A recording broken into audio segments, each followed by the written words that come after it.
భారతదేశంపై Alexander దండయాత్ర చేయబోతున్నాడని తెలుసుకున్న Aristotle Alexander వద్దకు వచ్చి, అలెగ్జాండర్, భారత భూమిపై దండయాత్ర చేయబోతున్నావని తెలిసింది. ఇన్నాళ్ళు నీ ముందు సామ్రాజ్యాలు సాగిలపడిపోయి ఉండవచ్చు. నీ ఖడ్గం ముందు మహామహారాజులే దాసోమై ఉండొచ్చు. నీ పేరు చెప్తే సామ్రాజ్యాలు వణికిపోయి ఉండవచ్చు. కానీ నువ్వు ఇప్పుడు అడుగు పెట్టబోయేది భారతం.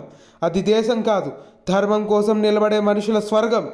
అక్కడ ఉండేది యోధులు కాదు, యోగులు. శత్రువుల గుండెలో నిద్రపోయే అరివీర భయంకర తేజస్ సంపన్నులు. అక్కడ ప్రజలు ధర్మం కోసం ప్రాణాలు ఇస్తారు. ధర్మో రక్షతి రక్షితః అని నమ్ముతారు. అక్కడ నడిచింది మనుషులు కాదు, శ్రీరాముడు, శ్రీకృష్ణుడు వంటి యుగ పురుషులు. అక్కడ ప్రజలు పాటించేది సాధారణ ధర్మం కాదు, సనాతనం. ఇక్కడ నాగరికత మొదలు కాకముందే అక్కడ శ్రీరాముడు ధర్మస్థాపన చేశాడు. అది వేదాలు పుట్టిన వనం, ధర్మం నడిచిన ధరణి. అది జ్ఞానం జలజల పారే గంగ, తపస్సు తేజంగా మెరిసే భూమి. అలాంటి వారితో వైరం వద్దు అలెగ్జాండర్. అప్పుడు అలెగ్జాండర్, గురువర్య, మీరెక్కువ ఆలోచిస్తున్నారు. ఆ దేశం కేవలం నాకు ఒక చిన్న మెట్టు మాత్రమే అని గురువు ఆశీర్వాదం తీసుకుంటాడు. సరే అలెగ్జాండర్, నువ్వు నా మాట వినవని అర్థమైపోయింది. నువ్వు గెలిచి వచ్చినా ఓడి వచ్చినా నేను నీపై సంతోషించను, కోప్పడ్ను. నాకు భారతదేశం నుంచి 5 వస్తువులు కావాలి. భారతదేశపు మట్టి, గంగ నీరు, భగవద్గీత, మహాభారతం, ఒక సన్యాసి. అలెగ్జాండర్ భారతదేశానికి వస్తాడు.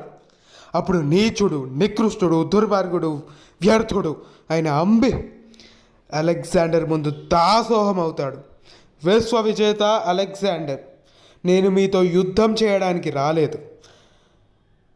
అయినా పర్షియాను జయించిన వాడితో యుద్ధం ఏమిటి? విశ్వవిజేతతో వైరం ఏమిటి? నేను మీ పాదదాసుడినై వచ్చాను. అప్పుడు అలెగ్జాండర్, శభాష్ అంబి, నువ్వు వివేకంతో ఆలోచించావు. నేను చూస్తే గర్వంగా ఉంది. విశ్వవిజేత అలెగ్జాండర్, నాది ఒక చిన్న విన్నపం. ఏంటి అంబి? నా శత్రురాజు ఉన్నాడు. అతని రాజ్యం కూడా జయించి నాకు మీరు అప్పచెప్పాలి. సరే అని అంటాడు. ఇంతకు నీ శత్రువు పేరేమిటి అని అడుగుతాడు. అప్పుడు అంబి, పురుషోత్తముడు అని జవాబిస్తాడు. పురుషోత్తముడి పేరు చెప్పేటప్పుడు అంబి గొంతు తడబడింది. ఈ విషయం అలెగ్జాండర్ గమనిస్తాడు. అంత గొప్ప అవుతాడు అతను అని మనసులో అనుకుంటాడు. ఆ తరువాత భారత రాజులందరికీ ఒక లేఖ రాస్తాడు. ఓ భారత రాజులారా, నేను విశ్వవిజేత అలెగ్జాండర్ను, పర్షియాను జయించిన వాడిని.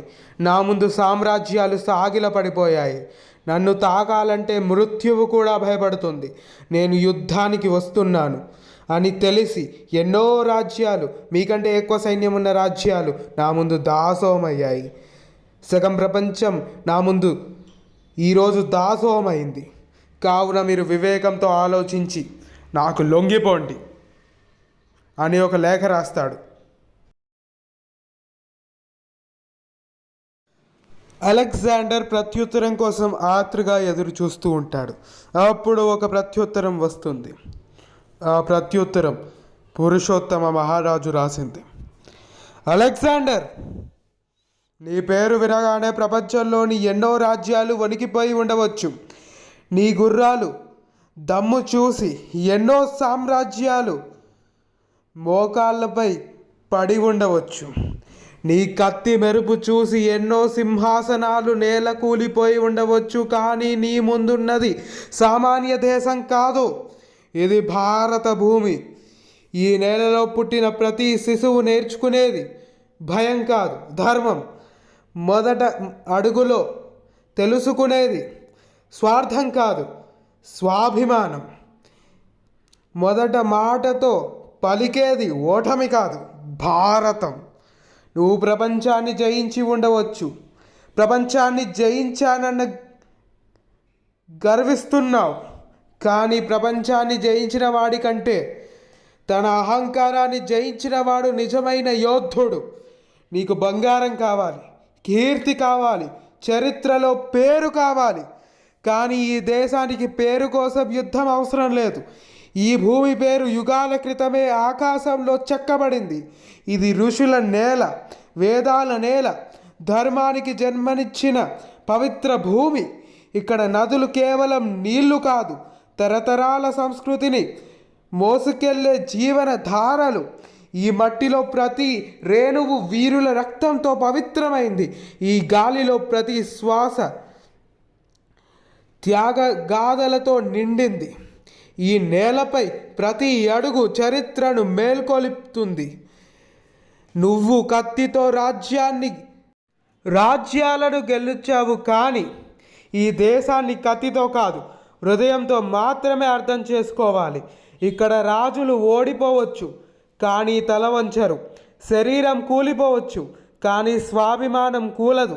ప్రాణం పోవచ్చు, కానీ ధర్మం పోదు. నీవు నీ సైన్యాన్ని చూసి గర్విస్తున్నావు. నీ సైనికులు జీతం కోసం పనిచేస్తూ ఉండవచ్చు, కానీ నా యోధులు జననీ గౌరవం కోసం ప్రాణాలు ఇస్తున్నారు. మీ సైన్యం సంఖ్యలో పెద్దది కావచ్చు, కానీ మా ధైర్యాన్ని సంఖ్యతో కొలవలేం. మా ఏనుగుల గర్జన వినిపిస్తుందా? అది జంతువుల శబ్దం కాదు, మా గుండె చప్పుడు. మా యోధుల కళ్ళల్లో కనిపిస్తున్న అగ్ని చూస్తున్నావా? అది కోపం కాదు, దేశభక్తి. కాబట్టి వెనక్కి వెళ్ళిపో. ఎట్లో పురుషోత్తముడు, భారతీయుడు. ఒకవైపు పురుషోత్తముని సైన్యం, ఏనుగులు, రథాలు, అశ్వదళం. ఇంకోవైపు అలెగ్జాండర్ సైన్యం, రథాలు, అశ్వదళం. 120,000 మంది సైనికులు. అలెగ్జాండర్ నేరుగా నది దాటలేదు, మోసపూరితంగా నది దాటాడు. రాత్రిపూట ఉదయం అయింది, యుద్ధం మొదలైంది. మెరుపులు, ఉరుములు, వర్షం, బురదతో నిండిన నేల. పురుషోత్తముడు తన భారీ ఏనుగు మీద ప్రత్యక్షమయ్యాడు. అతని ధైర్యమే తన సైన్యానికి ధైర్యం, స్ఫూర్తి. అలెగ్జాండర్ అశ్వదళంతో పక్కదాడులు ప్రారంభించాడు. ఈలోపు పురుషోత్తముడి కొడుకు మరణించాడు. కానీ పురుషోత్తముడు బాధపడలేదు. వీరమరణం పొందాడు తన కొడుకు అని గర్వపడ్డాడు. యుద్ధం కొనసాగుతూ ఉంది. వర్షం వల్ల బురద ఏర్పడింది. ఆ బురదలో ఏనుగులు సులభంగా వెళ్ళగలుగుతున్నాయి, ఎందుకంటే బురదలో ఆడుకోవడం ఏనుగులకి సరదా. కానీ విదేశీ చరిత్రకారులు ఏం రాశారో తెలుసా? బురద వల్ల ఏనుగులు బలహీనపడ్డాయి, అందుకే యుద్ధంలో అలెగ్జాండర్ గెలిచాడు అని కొంతమంది విదేశీ చరిత్రకారులు మూర్ఖంగా రాశారు. దీని గురించి ఏమనాలో నాకు అర్థం కాదు. ఆ తర్వాత అలా యుద్ధం కొనసాగుతూ ఉంది. చాలాసేపటి వరకు పురుషోత్తముడి సైన్యం పైచేయిగా ఉంది. అలెగ్జాండర్కి కోపం వచ్చింది. వెంటనే తన గుర్రంతో పురుషోత్తముడి మీదకి దూసుకెళ్ళాడు. గుర్రం పైకెగిరింది. పురుషోత్తముడు ఏనుగు తల వరకు చేరుకున్నారు. అలెగ్జాండర్ తన కత్తి తీసి పురుషోత్తముడిని నరికే లోపే పురుషోత్తముడు అలెగ్జాండర్ గుర్రంకి బల్లం దింపాడు. దానివల్ల అలెగ్జాండర్ గుర్రం మరణించింది. అలెగ్జాండర్ చాలా బాధపడ్డాడు. తర్వాత పురుషోత్తముడు అలెగ్జాండర్ హోరావరిగా యుద్ధం చేసుకున్నారు. ఆ తరువాత అలెగ్జాండరు నేలకూలిపోయాడు. అలెగ్జాండర్ తలని పురుషోత్తముడు నరకబోతూ ఆగిపోయాడు. దానికి చరిత్రకారులు చాలా అభిప్రాయాలు చెబుతూ ఉంటారు. మొదటి అభిప్రాయం, అలెగ్జాండర్ భార్య తనకి రాఖీ పంపించిందనే కృతజ్ఞతతో అలెగ్జాండర్ తల నరకలేదు అని చెబుతారు కొంతమంది చరిత్రకారులు. ఇంకొంతమంది చరిత్రకారులు నిరాయుధుడిపై దాడి చేయకూడదని పురుషోత్తముడు ఆగారని చెప్తారు. వీటిల్లో ఏది నిజమో మనకి తెలియదు. కానీ మన చరిత్ర పుస్తకాల్లో అలెగ్జాండర్ గెలిచినట్టు మాత్రమే ఉంటుంది. అలెగ్జాండర్ గెలిచాడంట, ఆ తర్వాత పురుషోత్తముడిని వదిలేశారంట. అంత గర్వంగా తనకి ప్రత్యుత్తరం రాసిన పురుషోత్తముడిని అలెగ్జాండర్ వదిలేశాడంట. తన పని వాళ్ళు చిన్న తప్పు చేస్తేనే వాళ్ళ చేతులు నరికేసే అలెగ్జాండర్ అంత గర్వంగా తనకి ప్రత్యుత్తరం రాసిన వ్యక్తిని చంపకుండా ఎందుకు వదిలేశాడు అన్న ప్రశ్న ఎవ్వరికీ రాదు. ఎందుకంటే మనం ప్రశ్నించమనే వాళ్ళకి ఇష్టం వచ్చినట్టు రాసేశారు. అందుకే ప్రశ్నించడం నేర్చుకోండి. ముఖ్యంగా చరిత్ర విషయంలో లాజిక్స్ అడిగితేనే మనకి నిజానిజాలు తెలుస్తాయి. ఆ తర్వాత అలెగ్జాండర్ పురుషోత్తముడిని బంధించాడు. పురుషోత్తముడు తనను ఒక రాజులా మర్యాదించమని, లేదా తన తలను 1000 ముక్కలుగా నరికేస్తానని చెప్పాడు. అప్పుడు అలెగ్జాండర్కి అనిపించింది ఏంటంటే ఈ యుద్ధం గెలవడం చాలా కష్టమని, ఓడిపోతే చరిత్రలో తను ఒక ఓడిపోయిన వ్యక్తిగా నిలిచిపోతాడని, అందుకే పురుషోత్తముడి స్నేహం కావాలని కోరాడు. ఇది జరిగిన వాస్తవం. ఎందుకంటే అలెగ్జాండర్ ఆ యుద్ధంలో గెలిచుంటే ఖచ్చితంగా పురుషోత్తముని ప్రాణాలతో మాత్రం వదిలేసేవాడు కాదు. ఇంకా అలెగ్జాండర్ ఒక కాయిన్ని ముద్రించాడు. ఆ కాయిన్లో క్లియర్గా అలెగ్జాండర్ పురుషోత్తముడు ఇద్దరు సమానంగా యుద్ధం చేస్తున్నట్టు ఉంది. ఒకవేళ పురుషోత్తముడు నిజంగా ఆ యుద్ధంలో ఓడిపోయి ఉంటే అలెగ్జాండర్ పురుషోత్తముడి తల నరుకుతున్నట్టు పెట్టాలి, లేదా పురుషోత్తముడు తన కింద మోకరిల్లినట్టు పెట్టాలి. అంతేగాని వాళ్ళిద్దరు సమానంగా ఉన్నట్టు ఎందుకు ఆ కాయిన్ని ముద్రించాడు? ఇంకా ఒక అమెరికా మూవీలో కూడా పురుషోత్తముడి చేతుల్లో అలెగ్జాండర్ ఓడిపోయినట్టే ఉంది. కానీ ఈ విషయాలు ఏవి మన చరిత్ర పుస్తకాలు డిస్కస్ చేయవు. అలెగ్జాండర్ పురుషోత్తముడి మధ్య యుద్ధం జరిగిన దాని గురించి ఎన్నో థియరీలు ఉన్నాయి. ఆ థియరీల్లో ఒక్కటి కూడా ప్రస్తావించరు. ఎందుకంటే ఆ థియరీస్ని ప్రస్తావిస్తే లాజికల్గా మాట్లాడుకుంటే పురుషోత్తముడు గెలిచినట్టే ఎక్కువ ఆధారాలు ఉన్నాయి.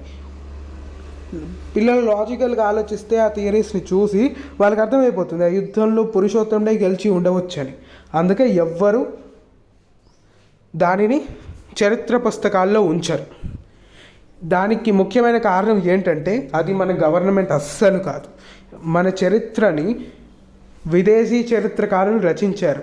మనం ఇప్పటికీ బ్రిటిషర్స్ రాసిన చరిత్రనే ఫాలో అవుతున్నాం. దానివల్ల మనకి నిజాలు తెలియడం లేదు. దీనిలో గవర్నమెంట్ని దూషించడానికి ఎటువంటి ఆస్కారం లేదు. ఎందుకంటే గవర్నమెంట్ దగ్గర చాలా పనులు ఉంటాయి. కాబట్టి గవర్నమెంట్ని మనం ఏమీ అనలేం. వాళ్ళు ఈ చరిత్ర గురించి మాత్రమే పట్టించుకోవడానికి లేదు, వాళ్ళ దగ్గర చాలా పనులు ఉంటాయి. మనం ప్రశ్నలు అడిగితేనే గవర్నమెంట్ దీని మీద దృష్టి పెట్టి కావాల్సిన మార్పులు చరిత్ర పుస్తకాల్లో తీసుకొస్తుంది. అంతేగాని గవర్నమెంట్ని ఊరికే ఏదో ఒకటి అనడం వల్ల ఏమీ లాభం ఉండదు. ధన్యవాదాలు అందరికీ. నెక్స్ట్ వీక్ నేను ఆచార్య చాణక్యుల వారి గురించి ఒక సిరీస్ స్టార్ట్ చేయబోతున్నాను. అవి కూడా ఇంత ఇంట్రెస్టింగ్గా ఉంటాయి అని నేను అనుకుంటున్నాను. కావున మీరు ఆ సిరీస్ని కూడా వినండి. జై హింద్, భారత్ మాతాకి జై.